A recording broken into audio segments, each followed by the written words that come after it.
Hello and welcome to the Optoma Creative Board Introduction webinar. Today I'm Ben Brown and I'm going to be introducing you to the thing, and I will be ably assisted by... Hello, my name is Michael, I'm the UK Technical Product Specialist. So really today is us going to be taking you through some of the base functionality of the Creative Board. What we want to do is make it easy for you to be able to use this technology and for you to be able to take it into the classroom, get the benefits from the collaboration and working together using our technology, but whilst not totally changing the way that you teach. I think this should be an additional technology, shouldn't be the thing that changes the way that you teach. Now, neither Mike or I are teachers, so we're not going to try and tell you how to do that in any way, shape or form. But what we can do is we can show you some of that key functionality that we have, and we can take you through that and how you might be able to implement it and use some of those key functions to be able to enhance what you're doing in the classroom at the moment. So firstly, what we're going to do is just show you a PowerPoint. Obviously, here is our PowerPoint for today. And look, basically you will be in your classroom and you will have either an Optoma Creative Board, a Series 3 or a Series 5. Both versions come in a 65, a 75 or an 86-inch size format. The one we're using here today is 75, as you can see. And actually the interface that you will use and that we will use will be the same on both of those series of products. So what we show you today should be what you see on your panel in the classroom. There are previous versions. If you've got one of those, the functionality again is very similar. Please come and talk to us. We can obviously show you how that works. I suppose one of the things I wanted to just show on this PowerPoint was the ability of us to be able to show you what is different between these two panels. So firstly, on the 5 series, one here, the one that I'm using today, we have the quick launch pen, and we'll talk about that a bit later and the benefits that you'll see from that. Another one of the main differences here is the increased processing. The 5 series does have better memory, better RAM, better processing power, which actually in the classroom, just using it day to day, you wouldn't notice a massive difference. What it does is just help speed up if you're using multiple videos or have got a lot of programs open at any one time. Finally, we have USB-C on both our 3 and our 5 series, but on the 5 series, there's a rear USB-C connection. And we know a lot of installs in education do use those rear ones for the installation. On the 5 series, that's there. And what USB-C now does give you is it gives you the ability to have data, video, and audio through one cable. And also the benefit with ours is that's powered USB-C. So actually plug in that one cable, it'll also charge your device as well as actually providing all of the content to the panel. However, what I'm doing at the moment is I have my laptop connected via HDMI and a standard USB. And what you've seen, it will work in exactly the same way, there's no different. But I suppose for a teacher, when you walk into a classroom, you want it to be as easy as possible.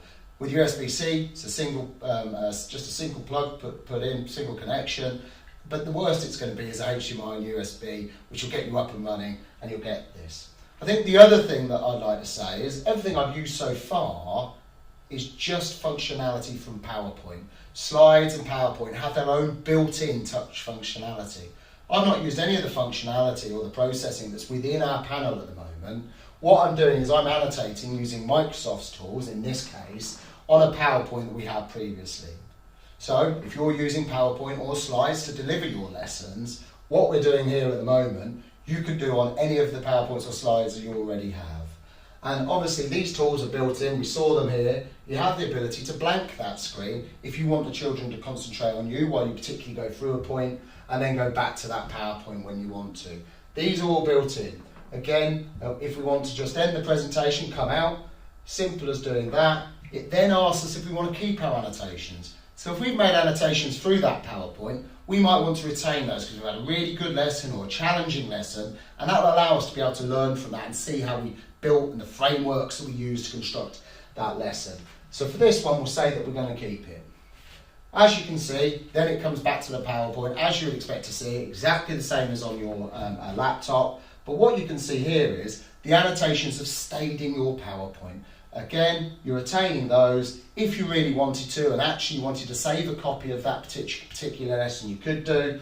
But for me, what I'm going to do is I'm going to highlight those. I'm going to highlight the annotations that I've made because I don't think I need them. And the same as a double click, I just hold on to it like that, delete, the annotations are gone. That PowerPoint's back to the one that I had initially. And what that allows me to be able to do is go to the next time I teach that lesson, use the same PowerPoint, and as you could see, quite easily to take that away.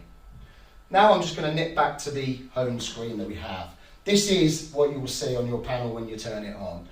You can see down in the bottom right from the applications front, it's got the laptop there. You can change this to whatever you did. If you've got desktops, whatever, you can change the naming on that. But basically that allows me to flip straight back if I want to go back to my PowerPoint, and if we want to go back to the panel, we can go back to that. It's that easy, it's that quick. We don't want you to be having to press lots of buttons and find where you're going. It's easy, simple. You can see straight away where you're going on your creative board. If I look through some of the other applications that we've got on here, we've got Creative Board, which I'm going to go into in a minute. We've also got Creative Cast Pro. That's a tool that allows us to be able to cast onto the panel things from around the classroom externally and be able to share content. We'll go into that. We're going to only be doing some real basics for you today, so we'll probably be following up with that in a bit more detail because there's a lot more that you can do with that. There's a browser built in, so you can just quickly access the internet if you ever want to be able to share something within the classroom. File Manager. We're not going to go in that a lot today. I think that'll be another one for another webinar. But what that allows you to be able to do is save all the content that you're creating on your creative board and also be able to link into the cloud. So if you want to be saving back into your actual cloud storage, you can do that directly from the panel. File Manager allows you to be able to do that. I think one of the other things as well on here, and I've left it to last because I think it's quite important, is on that home screen you've got the ability to be able to access tutorials, which will allow you to be able to quickly learn at your own pace how to get the most out of your creative board. It's great you're going to be listening to me for 15 or 20 minutes today, but 2 weeks down the line, it'll be a distant memory. I'm really not that memorable. But what it allows you to be able to do is revisit some of the things we've discussed today, the themes that we've discussed today, and you can learn at your own pace, which I think is really important. One of the other things I just wanted to pick up, if we look down in the right-hand corner here, there's a little piece of functionality that I think is really useful within teaching. Built into all of our panels is the ability to record what you're doing. If you attach a microphone to the panel, what you can do is you can record the lesson. So all I would need to do to start recording a lesson, this is just what's happening in the panel, and obviously while I'm talking over the top of it, all you need to do is you just press record and off you go. It's starting to record, it counts you down and off you go. It's really useful. You can use this a number of ways, but some of the ways that teachers have shared with me that recording is really important is, one, actually, you might want to be setting homework. Rather than just telling them to write a few bits in the book at the end of the day about what you want them to do, actually they can access a video that takes them through what their homework looks like.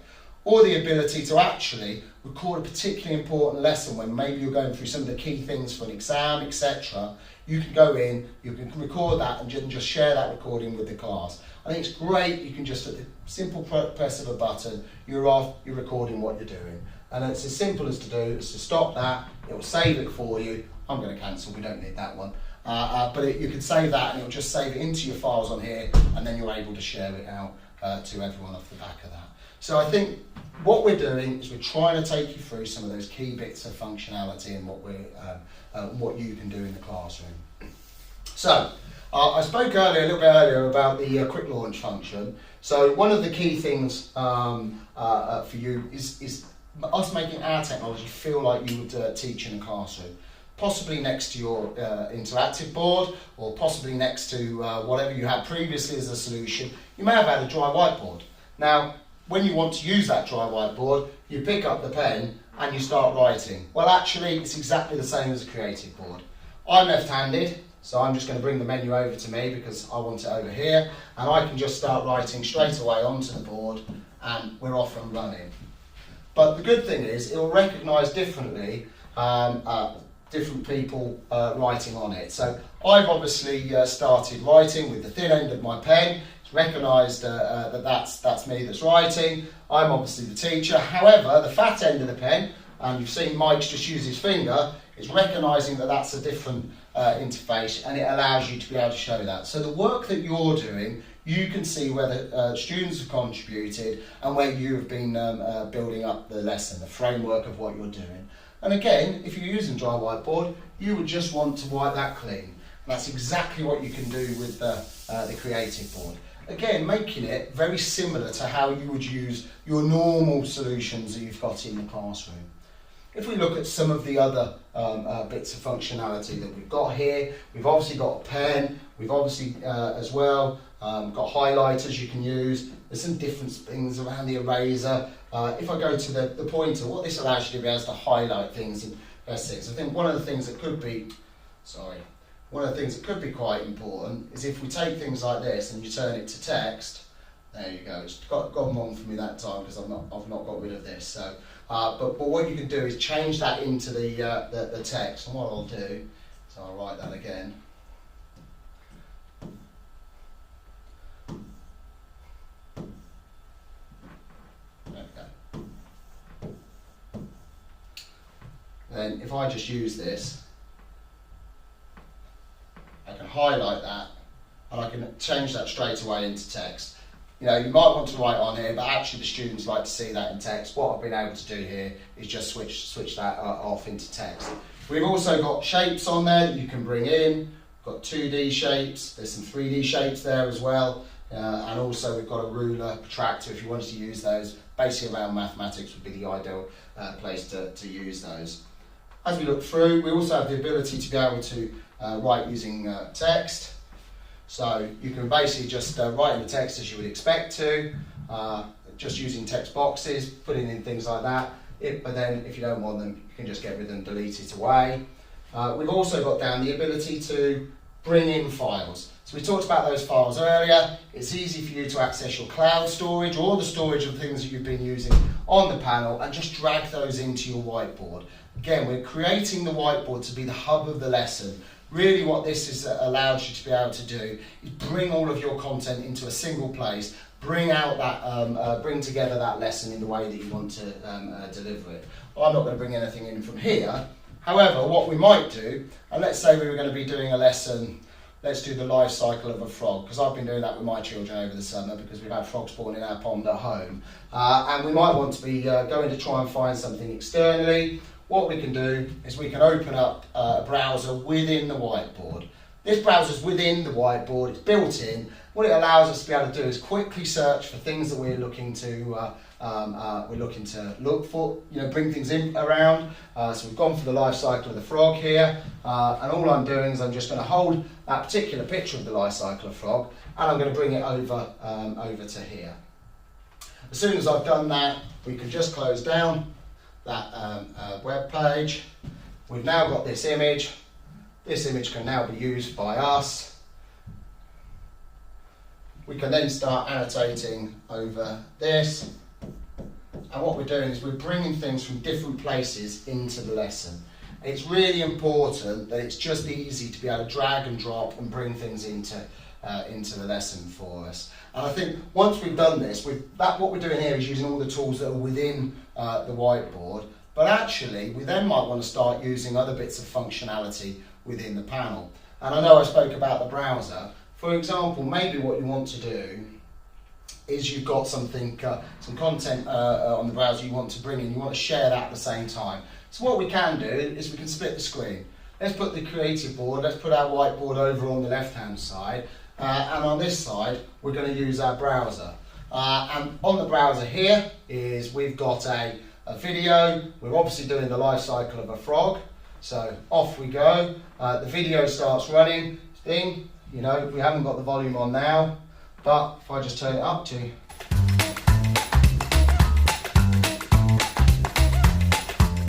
the speakers are plenty good enough for you to be able to get plenty of volume for you to be able to share this video. All the children will be able to hear that. But then also what you can do is you can continue to work on your whiteboard whilst this video is playing in the background. And what we're really trying to do is allow you to be able to use different technologies, share different solutions to bring all this stuff together, sharing it in the classroom. As I say, we can make that full screen so you're really focusing in on the video whilst there's some work going on the whiteboard. you can ask the students to obviously contribute to what we're doing and how we're delivering that. So I think it's really important we wanted to do that, but actually that's a really nice picture, and it gives us the fact that we wanted. I'll tell you what we could do here is we could take a little snapshot of that. What we're going to do is we're going to screen capture that part of the video. So what we're going to is we're going to an external video, we're sharing that video with the students, but then we want to take some of that back into our whiteboard. Well, what we'll do is we'll just insert that in to our whiteboard. There it is, it appears over there. We actually don't need the video anymore because that was the piece that I was trying to get back to. We can come back off that, we go straight to the creative board, and the creative board will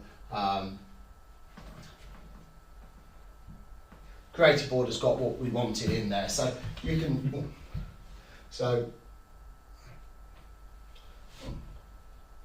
what's happened then? So it's live for everybody. It is live, exactly. There's live for you. It shut down in creative board. I haven't done that once in the whole time we're doing it. But again, what we're doing is we're bringing things in and sharing that creative board. Now, one of the other things that we wanted to go into was our ability to then be able to share content from out in the classroom. Could be the children have been doing some work, they want to be able to share that back into the rest of the children, or you want to share a particular piece of work that's been done, and we do that via Creative Cast.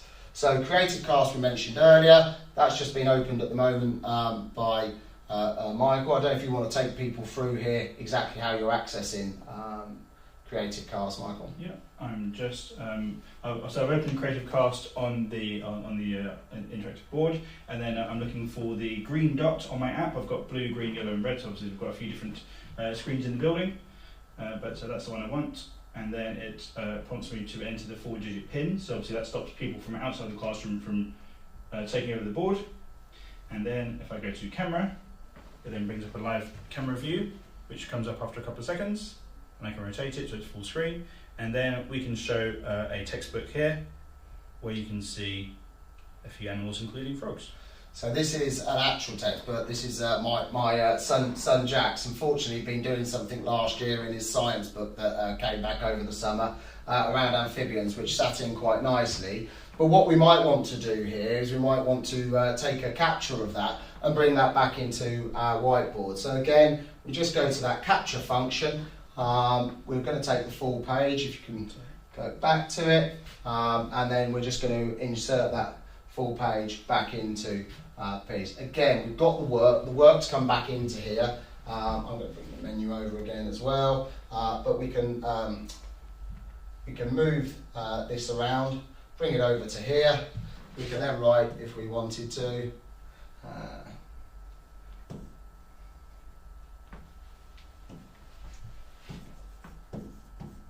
Well done, Jack, because he managed to spell reptile correct the second time, and we're bringing different content back into it. We can obviously add as many pages as we want, so you can add a second page here, which you can then continue to be able to annotate on, bring content into the lesson. It might be that we were going to be doing it around different parts of the world. We've got a lot of different things in here. Where are we going to find particular frogs? What frogs are we going to find in different parts of the world? And then actually, at the end of the lesson, once you've brought all this together, it's become that real focus for how you deliver the lesson. At the end of that, you can obviously share what you've created on this whiteboard. Now, what it'll allow you to do is, maybe not so much in primary, but in secondary potentially, children may have their own devices. They can just scan this QR code, and those whiteboards are shared with them, so they can take them away. They can review these lessons, they can look back at them. So not only can you record them, you can actually share what you're doing on the whiteboards, and actually you could save this whiteboard as well if you wanted to. Obviously, interacting, whether it's with Teams or whether it's with Google Classroom, you could then share this whiteboard out in the same way, really allowing you to build out a lesson, share with the students how you built out the lesson, the content that was delivered within that lesson, and doing all of that digitally. I think really for today, that's about all we wanted to really talk about. We're really trying to make the basics easy for you to use. And I think hopefully today has given you a starter on that. We do expect that to be a start for you. there's going to be a number of different ways that you can access content from Optoma. So firstly, today this has been recorded. You can always go back, re-access this webinar, which will show you exactly what we've done. If maybe you've missed exactly how we got to something, please come back, re-watch it. It should take you through that quite easily. Secondly, I think what we'd really like to try and do is continue these webinars so you get to see more and more of the functionality that's available. I think we'd actually like to come and see you. So if as a school you'd like one of us to come on site, work with you on how to use this technology and embed it into the pedagogy that you use within your school, we'd be really keen to do that, and we will come and see you very soon.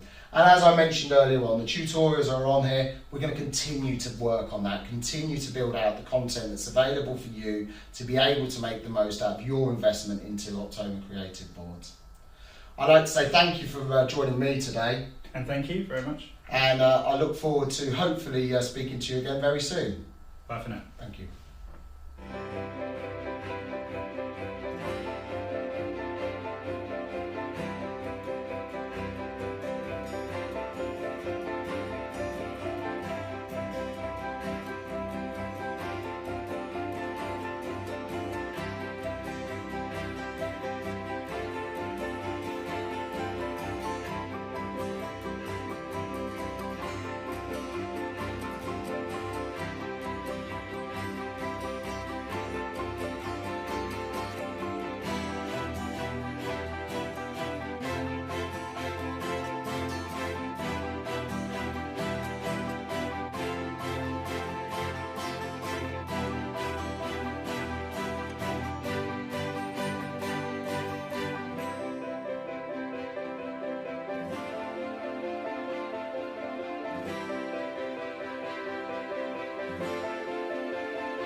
you.